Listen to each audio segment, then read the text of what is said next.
Il sacrario militare del Commonwealth è situato alle porte della città di Cassino, a circa 3 km dal centro.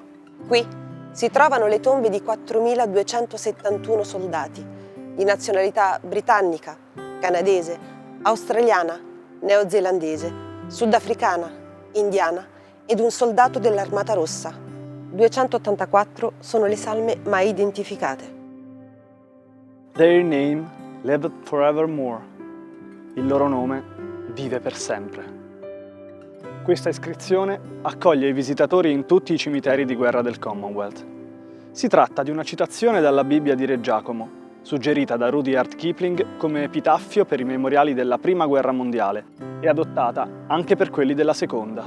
All'interno del cimitero si trova il memoriale di Cassino, che ricorda gli oltre 4.000 soldati del Commonwealth che presero parte alla campagna d'Italia. Su queste lastre di granito sono iscritti i nomi dei soldati le cui spoglie non sono state mai trovate. In esso sono inoltre commemorati oltre 900 militari indiani le cui spoglie sono state cremate. Il punto focale del memoriale e del cimitero è il bacino rettangolare, in cui si riflette la croce del sacrificio.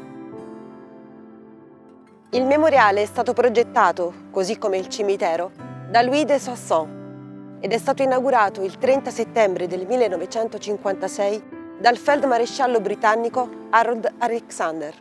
Il sito per il cimitero di guerra fu scelto originariamente nel gennaio del 1944, ma lo sviluppo della battaglia nei primi 5 mesi di quell'anno ne rese impossibile l'utilizzo, fino al ritiro dei tedeschi. Nei primi mesi del 1944, Cassino fu teatro delle più feroci battaglie della campagna d'Italia.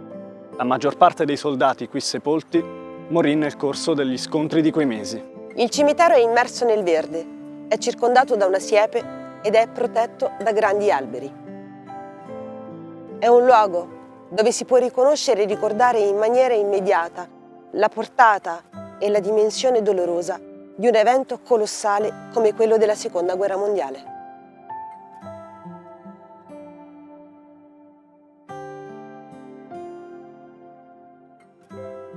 Le file di lapidi sono la muta testimonianza del lascito terribile della guerra. Tuttavia, il fruscio delle foglie dei grandi alberi sembra sussurrare parole di pace e speranza.